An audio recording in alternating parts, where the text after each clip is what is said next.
Aku diberkati, aku dilimpahi, sebab Allah sanggup. Ya kan? Bapak Ibu percaya akan hal itu? Amin. Saya berdoa pada waktu Bapak Ibu nyanyi lagu itu bukan sekedar Bapak Ibu menyanyi, tapi itu menjadi ungkapan imanmu. Amin. Ungkapan imanmu bahwa engkau percaya, engkau berkata, aku diberkati, aku dilimpahi. Belum terjadi, gak apa-apa, terus ngomong. Saya kasih tahu, apa yang kau percaya, yang kau katakan setiap hari itu yang akan terjadi dalam hidup. Amin. Bapak Ibu yang dikasih Tuhan, sebelum saya masuk firman Tuhan, izinkan saya itu sedikit bercerita yang sebenarnya antara penting dan gak penting. Ya, tapi saya berdoa Bapak Ibu bisa ngerti. Bapak Ibu, saya percaya di setiap daerah masing-masing, ya kan? Ini kan dari berbagai tempat yang berbeda. Ada yang dari Juwana, ya, ada yang dari Trangkil, ada yang dari Medan, ada yang dari Tokowungu, ada yang dari Batang, ada yang dari Sumba, ya kan? Nah ini, saya mau cerita begini. Saya percaya dalam setiap daerah, setiap tempat, setiap desa, itu pasti ada satu tempat yang disakralkan. Pertanyaannya adalah, Bapak Ibu percaya nggak kalau di situ memang ada seperti yang orang-orang ceritakan? Ada orang bilang, oh ini pohon ini ada penunggunya. Atau kuburan ini itu ada penunggunya. Sehingga setiap tahun harus diperingati. Apa sih nggak namanya? Wes itulah. Pokoknya Bapak Ibu ngerti maksud saya, ya kan? Pasti ada acara di situ. Nah, nggak usah disebut, nanti menyinggung perasaan orang. Ya kan? Karena saya mau share ini khotbahnya nanti. Ya. Dia adakan satu kegiatan di situ untuk memperingati, untuk menyatakan bahwa tempat ini itu pernah ada seorang yang dihormati, yang dihargai, yang sanggup atau bisa dimintai tolong. Misalnya minta berkat, bisa dari situ. Misalnya, ini kan kepercayaan mereka, bukan kepercayaan kita. Bapak percaya nggak kalau tempat itu memang ada satu sosok yang tinggal di situ, yang setiap tahun diperingati, setiap tahun dibikinin acara, itu memang ada di situ, bener ya? Percaya nggak? Kenapa Bapak Ibu percaya? Nah ini saya tanya. Kenapa percaya? Karena cerita orang, kan belum pernah lihat, iya kan? Tapi kenyataannya tapi jangan diikuti. Ya, kenyataannya, kalau ada orang ke situ minta kaya misalnya, Gunung Kawi lah misalnya, ya kan? Nah kalau ini saya berani sebut karena sudah banyak beredar di mana-mana. Kalau orang datang ke sana minta pesugihan di sana, bisa kaya nggak? Berarti di sana ada penunggunya yang bisa memberi kaya. Tapi Bapak Ibu jangan lakukan itu. Ini saya cuma kasih contoh. Kenapa itu bisa terjadi? Nah ini pertanyaannya. Ya kan? Kenapa itu bisa terjadi? Kenapa orang yang percaya kalau pergi ke Gunung Kawi ini minta kaya itu bisa jadi kaya dan terjadi betulan? Kenapa? Karena dipercayai. Betul? Karena dipercaya. Kalau dia nggak percaya ngapain dia ke sana? Bisa ngerti maksud saya? Sedangkan yang di sana itu kuasanya tidak jauh lebih hebat dibandingkan Tuhan Yesus yang kita sembah. Amin. Kalau kuasa yang biasa-biasa aja, setan aja bisa beri kekayaan, apalagi Tuhan Allah semesta alam. Dia sanggup memberi Bapak Ibu Saudara dengan kelimpahan. Amin. Masalahnya kadang-kala manusia lebih percaya perbuatan setan dibandingkan percaya perbuatan Tuhan. Nah ini yang jadi masalah. Sehingga seringkali orang beragama nggak mendapatkan apa yang seharusnya mereka dapatkan. Orang yang ikut setan bisa dapat kelimpahan, orang beragama kenapa nggak bisa dapat? Nah ini masalahnya. Siapa yang punya kekayaan? Siapa yang punya hikmat kekayaan? Alkitab catat Tuhan kita. Amin. Yang punya hikmat kekayaan itu Tuhan kita, bukan setan. Tapi setan bisa memberi kekayaan sama manusia. Apakah Tuhan nggak bisa?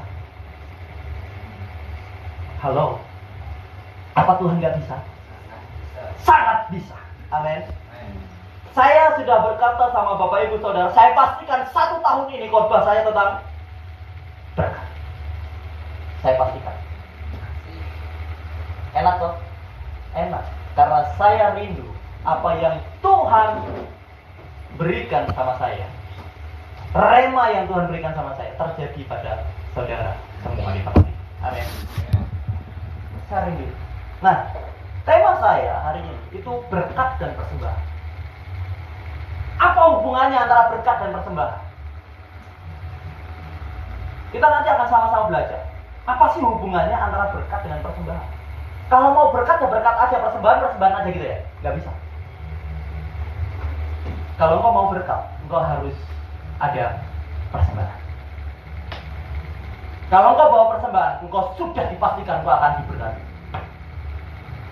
Barterkah dengan Tuhan? Enggak. Kalau Tuhan barter sama engkau dan saya, yang kita dapat cuma kecil. Ya kan? Coba Bapak Ibu bayangkan, kalau Bapak Ibu sedang barter benda, nilai benda, nilai uang. Kalau yang namanya barter, itu nilainya sama atau yang satu lebih mahal, yang satu lebih murah? Sama, yang namanya barter di mana-mana itu sama. Dengan Tuhan, waktu engkau bawa persembahan untuk jadi berkat, engkau menerima berkat dan engkau membawa persembahan, itu enggak barter. Beda. Tapi Alkitab mengatakan waktu kita datang kepada Tuhan nggak boleh tangan kosong. Itu Tuhan mau. Sekalipun kau cuma punya 1.000 rupiah, Tuhan nggak lihat 1.000-mu. Tuhan lihat hatimu. Amin Bapak Ibu. Kadang ada orang nggak mau ke gereja karena nggak punya persembahan, ini salah. Saya percaya nggak ada manusia nggak punya uang 1% pun nggak ada. 100 rupiah itu koretan. Biasanya ada nggak? Ada. Kalau koretannya cuma 100 rupiah, bawa. Gak apa-apa. Kalau nggak punya sama sekali, bawa dirimu. Jadikan dirimu, hidupmu, persembahan yang paling berkenan di hadapan Tuhan. Amin. Intinya engkau datang sama Tuhan jangan tangan kosong. Kalau engkau nggak punya uang untuk diberikan, engkau punya dirimu untuk diberikan. Engkau punya hidup yang engkau berikan sama Tuhan. Itu persembahan yang luar biasa. Nggak terhitung nilainya waktu engkau memberikan dirimu untuk Tuhan. Saudara ingat bahwa ada satu kali Tuhan untuk menyelamatkan satu jiwa, dia korbankan ratusan babi. Ingat cerita itu?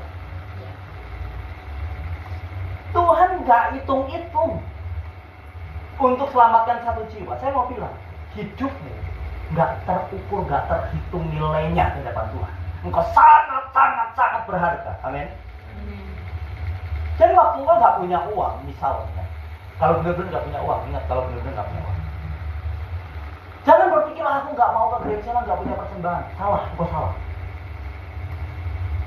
Engkau masih punya persembahan yang paling berharga, yaitu hidupmu. Nih, berkat dan persembahan ini nggak bisa dipisahkan. Berkat, kita ngomong berkat dulu ya, Bapak. Berkat dan persembahan. Jadi kita ngomongnya satu-satu. Berkat itu. Berkat itu apa sih? Berkat itu berasal dari kata berakah atau barak dan eulogia. Berakah itu di perjanjian lama. Eulogia itu di perjanjian baru. Saya mau jelaskan pelan-pelan supaya Bapak Ibu nggak salah paham. Karena ini semua akan berbicara tentang firman Tuhan, nggak yang lain. Dan waktu firman Tuhan itu berbicara dengan dirimu, firman itu sedang mau mengerjakan sesuatu atas hidupmu. Amin. Jadi izinkan firman Tuhan itu berbicara. Berakah itu artinya gini loh, tindakan berlutut. Lah katanya berkat, kok malah berlutut? Masuk akal nggak sih? Ntar pelan-pelan. Makanya saya bilang persembahan dengan berkat itu tidak bisa Berakah itu artinya berlutut, menggambarkan sikap hormat, penyerahan diri, dan penyembahan kepada Allah. Berikutnya, berakah itu juga kuasa hidup, bukan sekedar ucapan, melainkan transfer kuasa ilahi yang memberikan kesuburan, kelimpahan, perlindungan, dan keberhasilan materi serta keturunan. Relasi konvenan atau perjanjian. Berkat diberikan dalam ikatan perjanjian konvenan antara Allah dan manusia, di mana ketaatan mendatangkan berkat dan ketidaktaatan mendatangkan kutuk. Nah, ini berakah. Jadi berakah itu yang pertama berbicara soal sikap kita kepada Tuhan. Makanya saya bilang, kalau engkau nggak punya uang tadi, ingat-ingat, jangan engkau malah nggak datang ke gereja. Engkau punya dirimu untuk apa? Untuk berakah, untuk barak di hadapan Tuhan, untuk berlutut di hadapan Tuhan. Waktu engkau berlutut di hadapan Tuhan, engkau dapat apa? Kuasa kehidupan.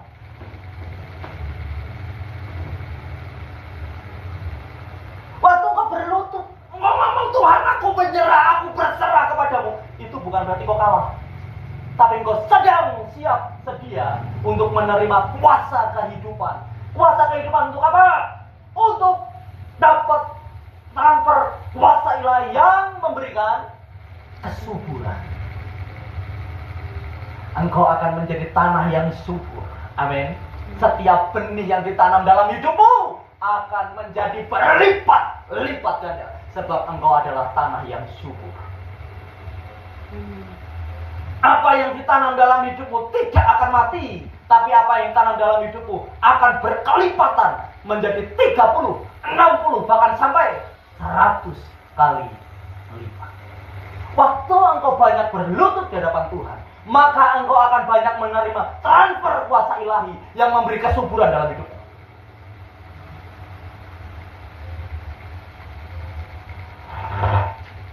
Saya semangat ya, karena saya juga merasa diberkati dengan ini.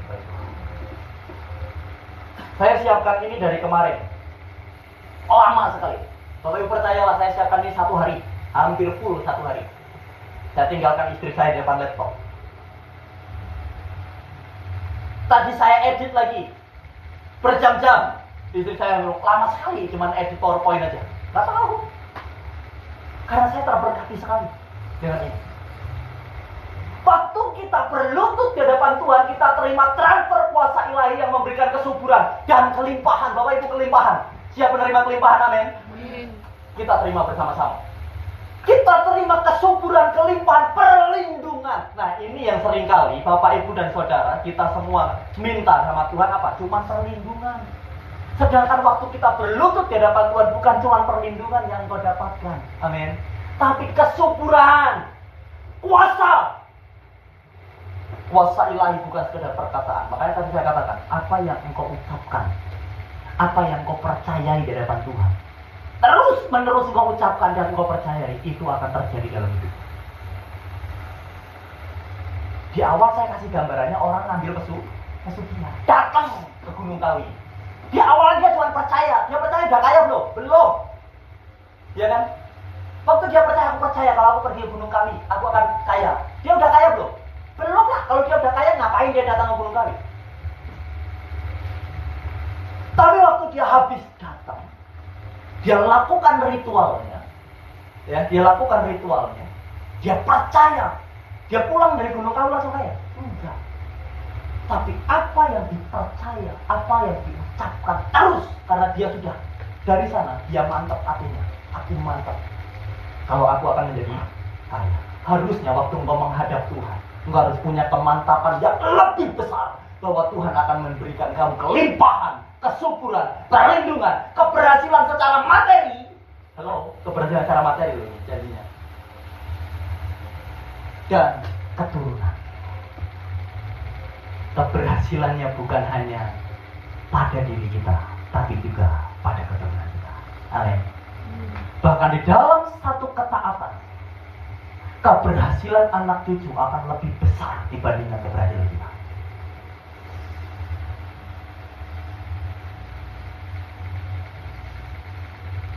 Karena apa yang kita tabur, anak cucu kita akan ikut menuai.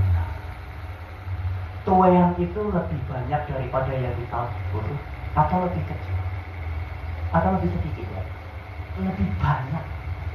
Bapak ibu nabur 1 kilo, yang dituai 1 ton, betul? Kurang lebih lah begitu. Makanya saya katakan, dalam satu ketaatan, ini dikatakan, waktu kita taat, di mana ketaatan mendatangkan berkat dan ketidaktaatan mendatangkan kutuk. Waktu kita taat aja sama Tuhan, taat aja, engkau gak akan pernah melihat anak cucumu meminta-minta roti. Engkau akan melihat anak cucumu hidup dalam keberhasilan, berkelimpahan, dan akan menjadi berkat bagi banyak orang. Syaratnya cuma ini aja, berakah, barak di hadapan Tuhan, berlutut di hadapan Tuhan. Cuma berlutut aja, enak kan? Kita lanjut.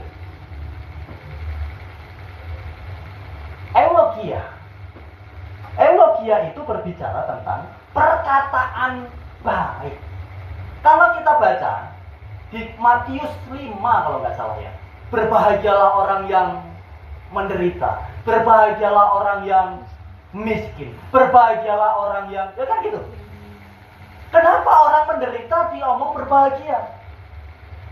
Karena kita sedang mau orang yang menderita itu berubah keadaannya.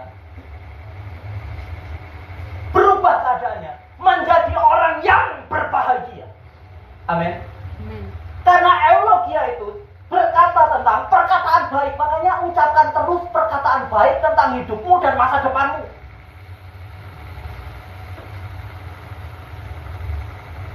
Jangan pernah sekali-kali muncul di mulutmu, hidup kok susah terus.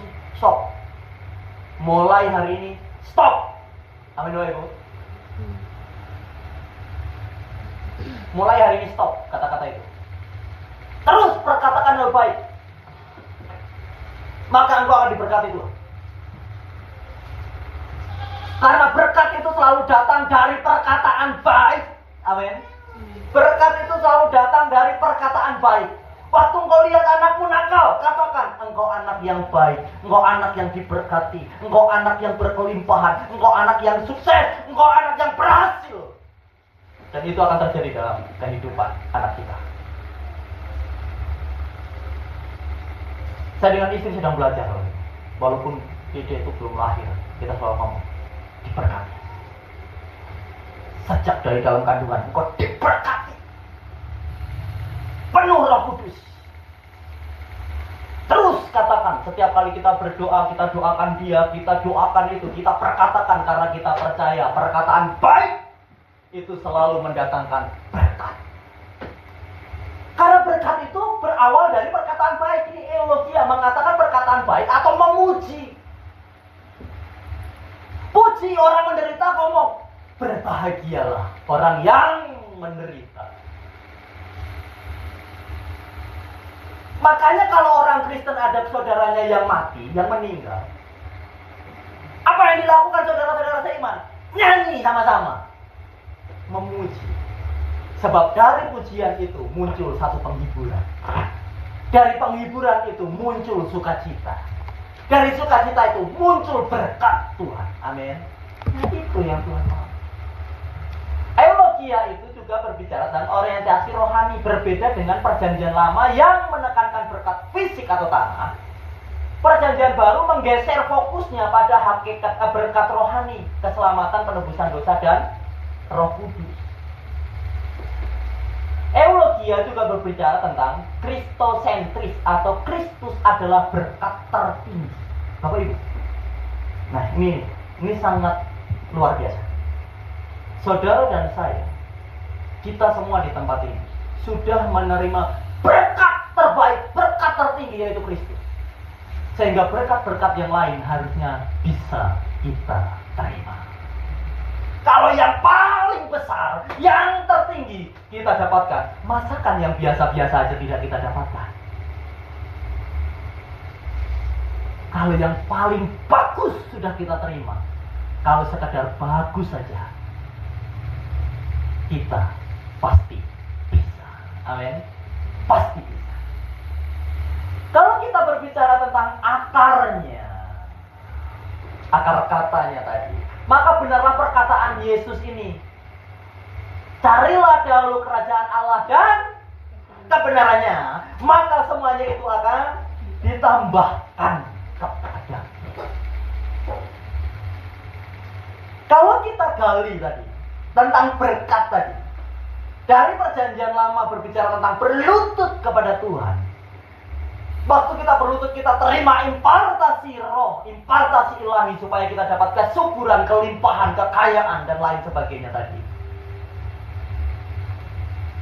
Dan waktu kita gali di perjanjian baru, ternyata berkat tertinggi adalah Kristus, maka benarlah perkataan tadi, perkataan Yesus ini. Kalau kita gali dari akarnya, carilah dahulu kerajaan Allah dan kebenarannya. Berlututlah dulu kepada Tuhan. Waktu kau ketemu dengan Tuhan, maka berkat-berkat yang engkau inginkan, yang engkau harapkan, yang engkau khawatirkan dan tidak bisa kau miliki, itu akan diberikan kepadamu oleh Tuhan.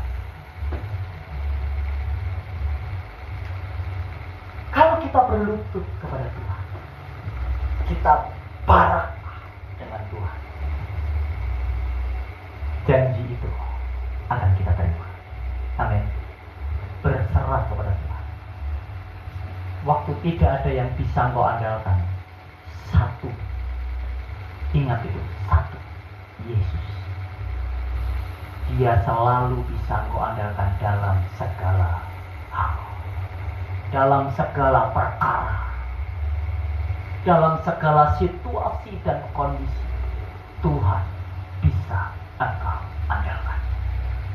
Yesus bisa engkau andalkan. Bapak Ibu Saudara, waktu kita berbicara tentang barakah tadi, di mana ada perlindungan, ada kesuburan. Di situ juga berbicara tentang kuasa kesembuhan. Waktu engkau percaya, engkau izinkan Yesus bekerja dalam hidupmu, engkau berserah kepadanya, maka engkau berhak menerima kuasa kesembuhan. Tuhan akan menjadikan subur. Begini, tanah yang tidak subur, kalau dikelola menjadi subur, itu artinya ada bagian-bagian yang tidak subur diapakan? Dibuang, diubah, diolah menjadi subur. Begitu juga dengan diri kita. Waktu ada bagian dalam diri kita yang tidak subur, maka semuanya itu akan diolah, diubah, digantikan dengan yang subur. Karena Tuhan sedang mau memberikan kesuburan dalam diri. Engkau mau dijadikan seperti tanah yang subur, sehingga setiap apa yang ditanam dalam hidupmu tadi menjadi berkelimpah, berlipat ganda, 30, 60 hingga 100 kali lipat. Itu maunya Tuhan, bukan maunya kita.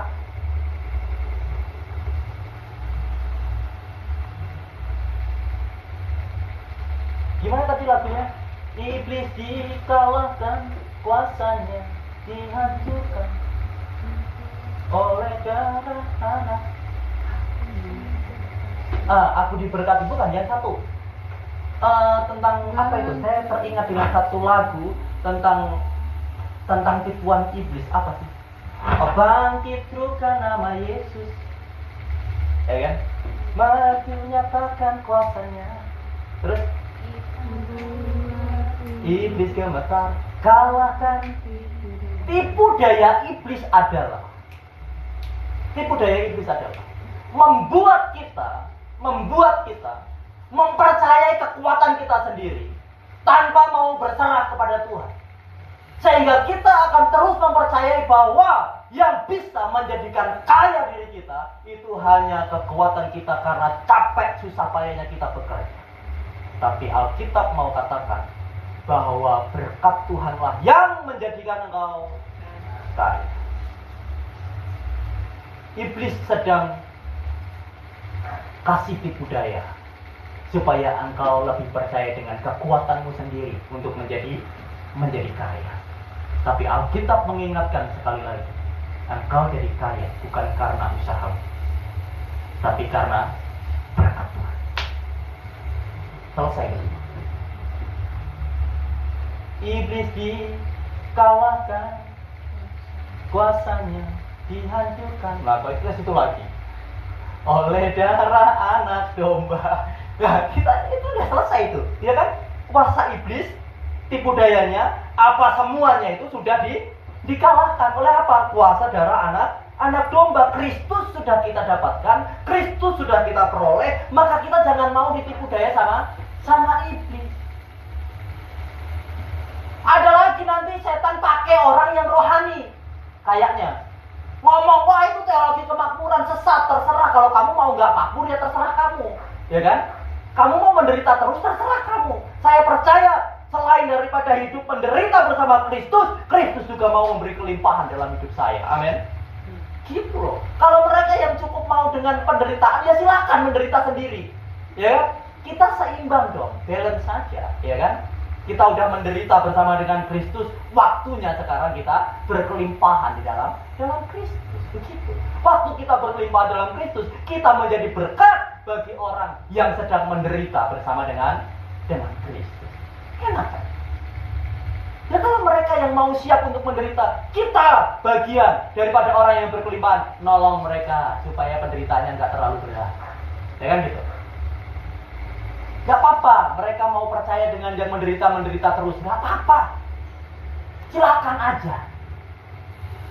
Mereka mau percaya yang susah-susah terus, silakan, tidak dipaksakan, ya kan?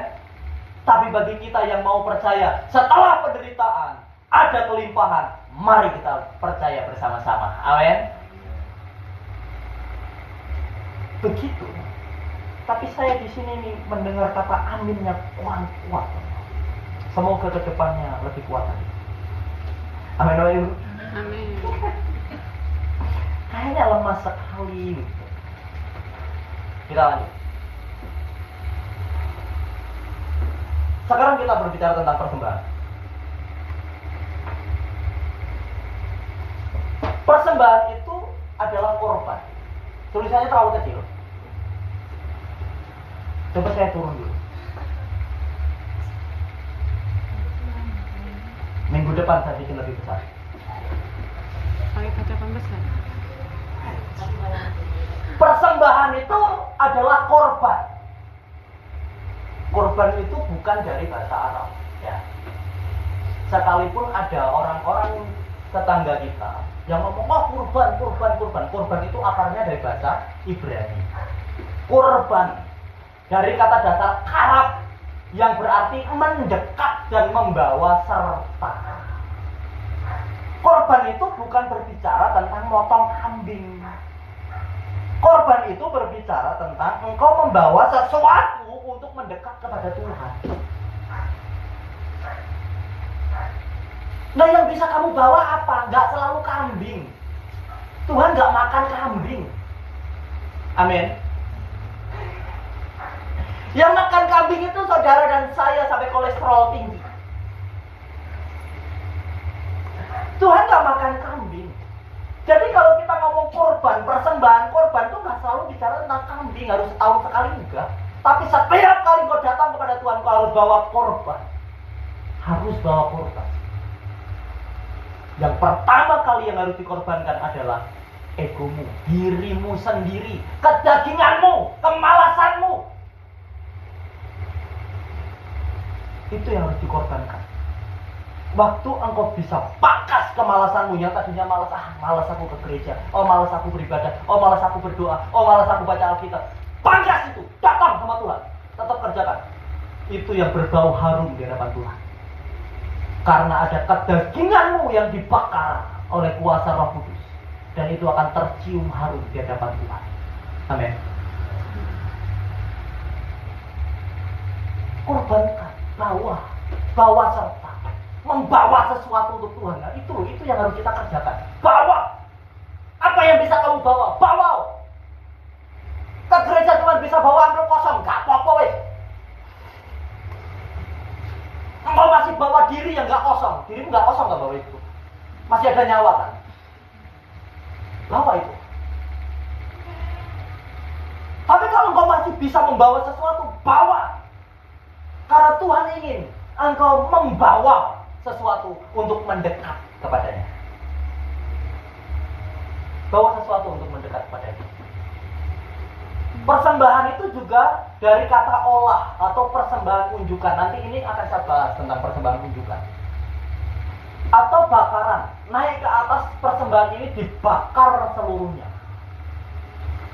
Kalau kita baca perjanjian lama, itu ini berbicara tentang ada daging yang dikhususkan. Biasanya bagian dada dan paha. Dada dan paha ini harus diberikan kepada imam untuk apa? Dibakar. Dibakar semuanya. Nanti kita lanjut. Kemudian persembahan itu juga dari kata minkah yang artinya hadiah. Bapak Ibu ingat nggak? Sebentar lagi kita mau Natalan, kurang berapa bulan lagi. Pertanyaannya adalah, hadiah apa yang sudah Bapak Ibu siapkan untuk Tuhan?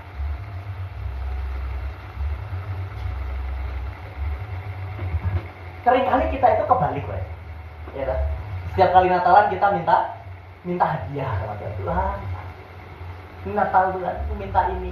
Di hari Natal ini, aku berharap, aku berdoa Tuhan supaya aku begini, supaya keluargaku begini. Keliru, salah. Siapa yang ulang tahun, siapa yang dapat hadiah? Kalau anak Bapak Ibu di sini ulang tahun, anak yang ulang tahun yang bawa hadiah untuk temannya atau temannya yang bawa hadiah untuk yang ulang tahun? Temennya. Temannya yang bawa hadiah untuk yang ulang tahun. Natal itu apa sih? Memperingati kelahiran Yesus Kristus.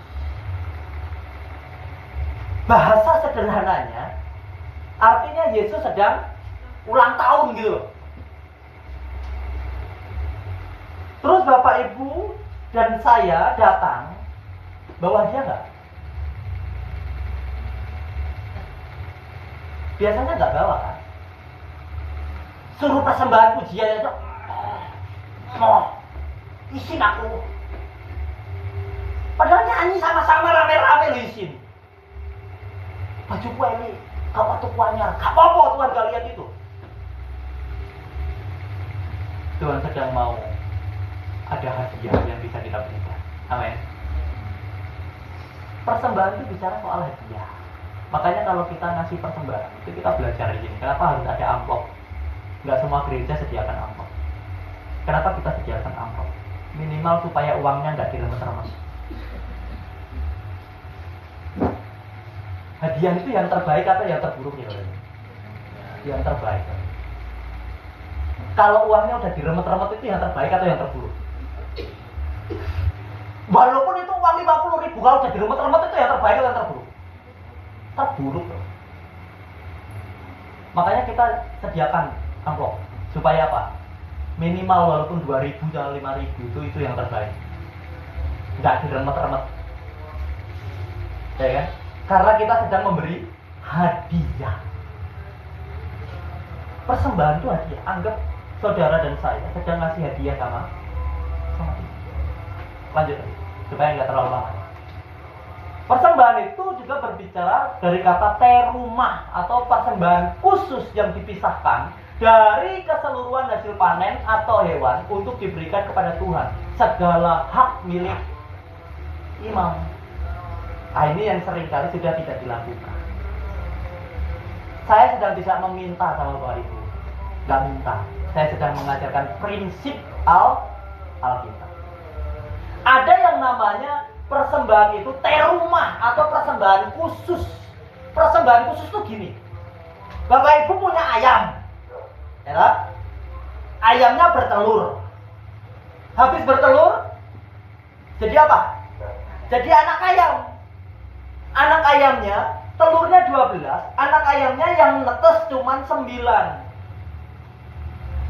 Nah, secara prinsip Alkitabiah, itu harus ada satu yang dikhususkan. Prinsip Alkitabiah untuk dibawa kemana? Ke rumah Tuhan.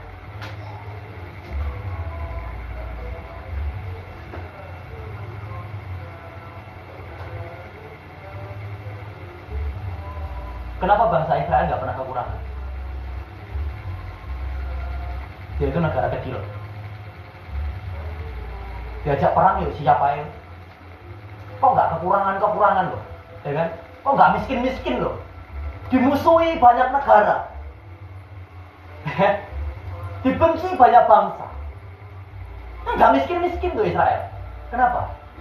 Prinsip Alkitab masih dipegang.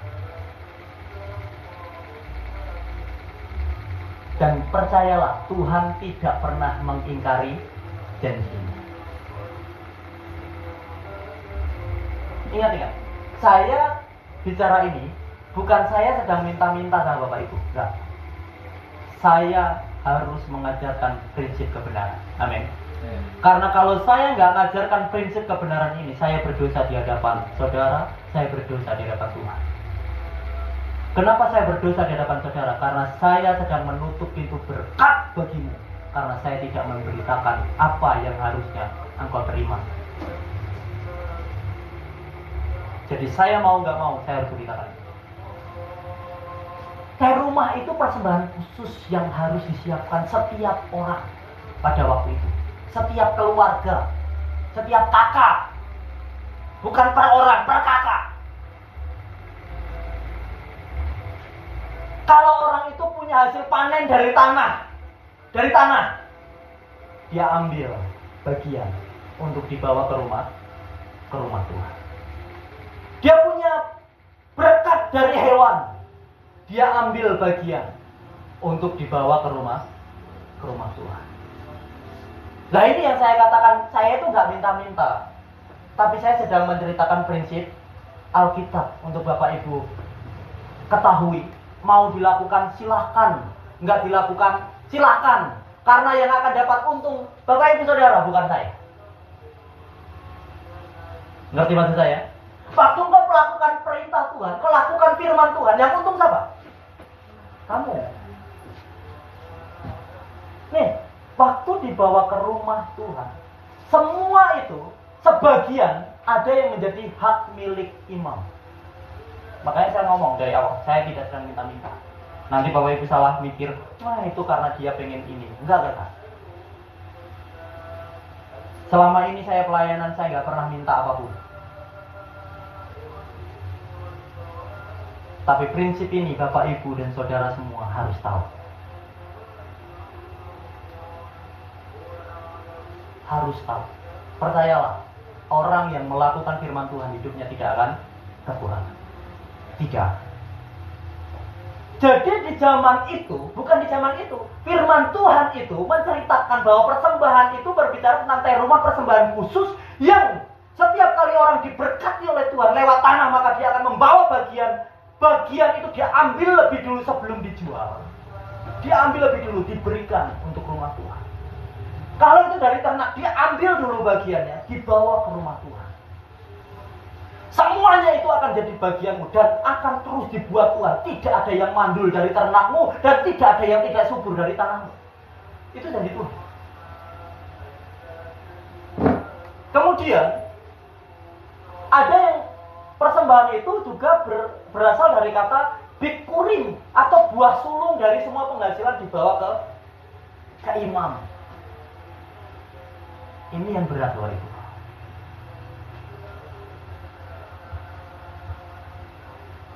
Buah sulung Bapak Ibu ngerti? Buah sulung itu buah pertama yang kau dapatkan dari hasil kerja. Misal, contoh Mas Didi, saya pakai Mas Didi. Tiba-tiba dia kerja, ya kan? Dia kerja jadi PNS misalnya. Atau jadi P3K misalnya. Ini kan belum. Makanya saya bilang ini contoh. Tiba-tiba dia jadi P3K atau PNS. Buah sulung itu adalah gaji pertamanya. Itu buah sulung. Kalau berbicara prinsip Alkitab, buah sulung atau gaji pertama itu, hasil pertama itu harus diberikan kepada semua. Lah aku mangan apa? Lah Tuhan yang bertanggung jawab toh. Ya kan? Kan Tuhan yang bertanggung jawab. begini tapi Tuhan nggak tanggung jawab atas semua itu? Kan nggak mungkin. Ada satu kesaksian, ini kesaksian saya sendiri, Pak. Kesaksian dan saya orang yang menerima. Saya orang yang menerima. Satu ketika saya dipanggil, diundang makan di restoran oleh seseorang. Saya pergi, oh iya, saya pergi karena saya tahunya cuma diundang makan siang lah. Kita makan, habis makan semua dibayarin sama orang itu. Iyalah dia ngundang kok, ya kan? Namanya ngundang ya harus berani bayar lah. Kalau nggak berani bayar, omong di awal iuran ya, nah gitu. Kalau nggak ada ngomong itu berarti dia siap bayar. Setelah semua dibayar, tiba-tiba keluar amplop besar. Tahu lah yang biasa dipakai buat isi uang gitu kan.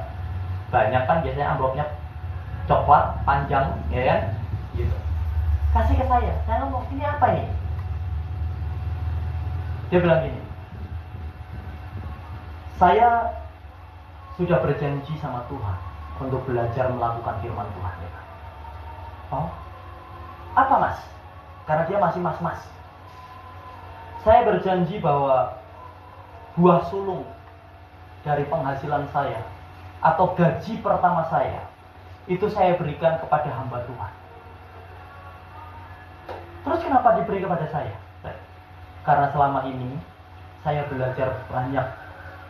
Saya bertumbuh, saya mengerti, saya mengenal Tuhan dari masa.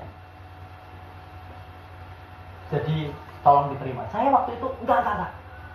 Saya nggak biasa terima Bapak Ibu. Saya tuh kalau pelayanan kemana-mana nggak biasa terima amplop. Ini loh Mas Dedi tahu. Nggak biasa, tak kembalikan. Dia bilang gini, kalau ini dikembalikan, berarti Mas Samuel itu mau menutup berkat saya. Waduh, saya berdosa. Waduh. Saya ngomong sama Tuhan piye? Saya nggak biasa begini loh. Karena saya diajari sama orang yang mentori saya waktu itu, dia bilang gini, lebih baik tangan di atas daripada tangan di bawah. Jangan pernah mengharap apapun waktu kamu pelayanan. Saya bilang iya. Dan waktu itu Tuhan bilang, terima. Karena waktu kamu menolak itu, kamu sedang menutup pintu berkatnya. Saya bilang, baik Tuhan, saya terima. Saya nggak ngerti gajinya berapa waktu itu. Sampai rumah saya buka, itu 2 juta lebih. 2 juta lebih dikasihkan sama saya. Saya lihat sekarang nggak makin kekurangan, makin berkelimpahan loh. Udah bisa beli mobil sendiri. Padahal itu cuma baru berapa tahun yang lalu sih. Sekitar 3-4 tahun yang lalu lah. Gitu. Sekarang udah bisa beli mobil sendiri. Udah keren lah, cuma satu yang belum pasangan. Tapi semua dia udah mengalami kelimpahan dari Tuhan. Saya lihat, wah keren. Makanya tadi waktu saya renungkan ini, ajarkan. Karena ini prinsip Alkitab. Prinsip benar. Lanjut, kita nggak lama-lama. Waktu saya sudah tinggal setengah jam. Persembahan itu juga berbicara tentang ma'aser. Ma'aser itu berbicara tentang persepuluhan. Saya dulu hamba Tuhan yang mencoba sebisa mungkin menghindari pengajaran tentang persepuluhan. Sebisa mungkin saya coba hindari. Karena saya berpikir saya nggak mau membebani jemaat. Saya lihat jemaat datang untuk menyembah Tuhan, memuji Tuhan aja saya sudah senang. Tanpa harus dibebani apa? Persepuluhan. Tapi prinsip kebenaran untuk berkelimpahan di dalam Tuhan, ini nggak bisa kita tinggalkan. Persepuluhan. Persepuluhan itu berlaku buat siapa? Semua, termasuk imam. Semua. Makanya saya itu ngomong sama istri, nanti kalau ada berkat kita sisihkan persepuluhannya untuk ini. Itu kita udah siapkan semua. Karena imam mau kasih persepuluhannya kemana?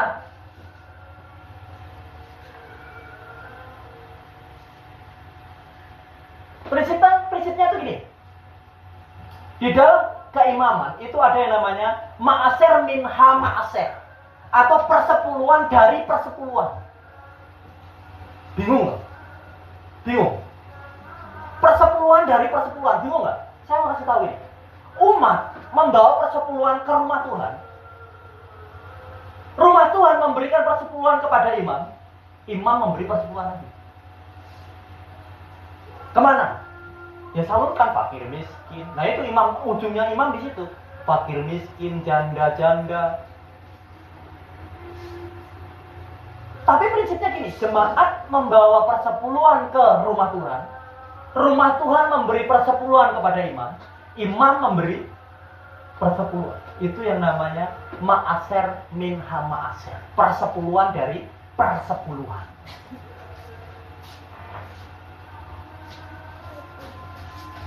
Dan Alkitab sendiri katakan, ujilah aku. Ini satu-satunya Tuhan minta diuji oleh umat. Ujilah aku.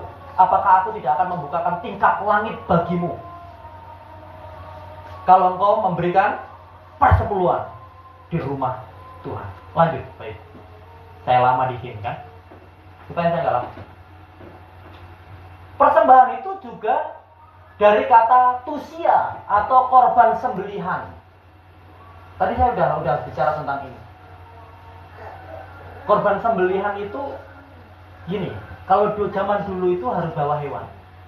Zaman sekarang yang harus disembelih itu diri kita. Kedagingan sembelih, kemalasanmu, egomu, kesombonganmu, semua sembelih itu. Sunat itu. Itu akan berbau harum di depan Tuhan. Persembahan itu juga dari kata pruspora, membawa ke hadapan Tuhan, dan seterusnya. Masih banyak lagi. Kalau saya tulis terus, saya bisa khotbah 2 jam lebih. Ya kan? Tapi sampai di sini Bapak Ibu sudah bisa mengerti sedikit. Kita lanjut kalau bisa mengerti. Yeskiel itu kasih prinsip persembahan untuk supaya Bapak Ibu dan saudara dan saya mengalami kelimpahan. Itu begini. Dan yang terbaik dari buah sulung apapun. Buah sulung apapun. Buah sulung pitikmu kek, buah sulung anjingmu kek, buah sulung sapimu kek, buah sulung anjingmu kek, apalah itu. Apapun katanya, ya kan? Apapun dari penghasilanmu ke apapun. Dan segala persembahan khusus. Harus ada persembahan khusus. Dari apapun. Persembahan sulung dengan persembahan khusus beda. Kalau sulung itu harus anak pertama kalau dari hewan. Kalau khusus terserah mau anak pertama, kedua, ketiga, ke-10 terserah.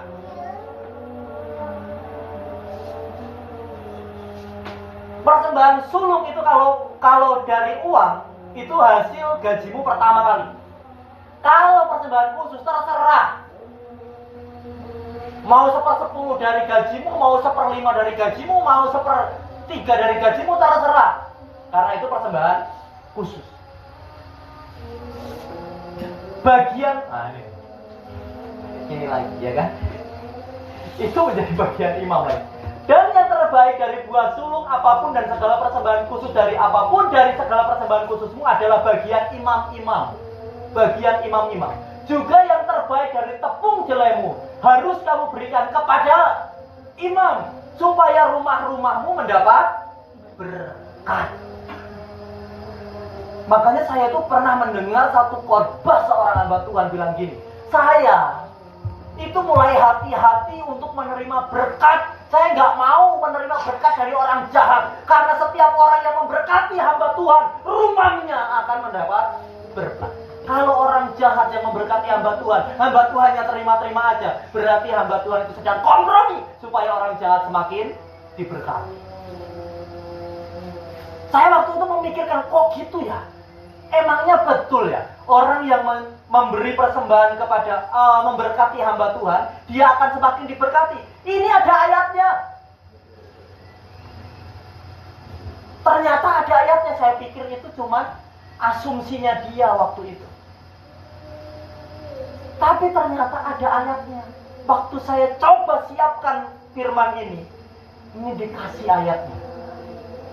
Bawa yang terbaik dari buah sulungmu. yang menjadi persembahan khususmu dari apapun, dari segala persembahan khususmu dan bagian imam adalah bagian imam-imam yang terbaik dari tepung jelemu juga kamu berikan kepada imam supaya rumah-rumahmu mendapat berkat. Ini saya percaya nggak mudah. Bapak Ibu mungkin akan mempertimbangkan banyak hal tentang hal ini. Tapi saya sekali lagi katakan, saya tidak sedang memaksa Bapak Ibu. Tidak sedang mengharuskan untuk ini dan itu. Saya sedang memberitakan prinsip kebenaran. Amin. Amin. Waktu engkau melakukan yang untung adalah dirimu. Yang diberkati juga dirimu. Waktu engkau tidak melakukan, yang merasakan juga dirimu. Tugas saya sudah selesai waktu saya memberitakan ini.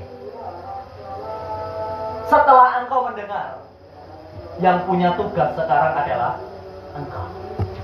Engkau mau lakukan atau engkau cuma mau merenungkan. Itu tergantung dirimu. Karena untuk memberi persembahan khusus itu nggak mudah.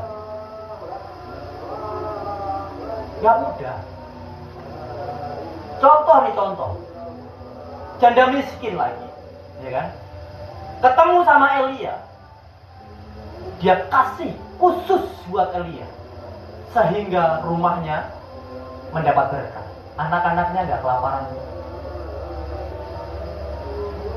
Janda Sarfat, dia bikin kamar buat Elisa. Makin hari dia makin diberkati. Bener kan? Firman. Kisahnya seperti itu. Bahkan waktu anaknya mati, bisa dihidupkan kembali oleh Elisa. Maka ayat ini seharusnya adalah satu kebenaran yang boleh hidup di dalam diri kita. Amin. Ayat terakhir, tapi banyak. Dan ini benar-benar terakhir. 1 Korintus 9 ayat 11 sampai 14. Paulus sedang mengajarkan prinsip kebenaran tentang berkat. Dia bilang ini, jadi jika kamu telah menabur benih, jika kami telah menabur benih rohani bagi kamu, berlebih-lebihkah kalau kami menuai hasil duniawi dari kamu? Bapak Ibu, saya skip dulu ini sebentar.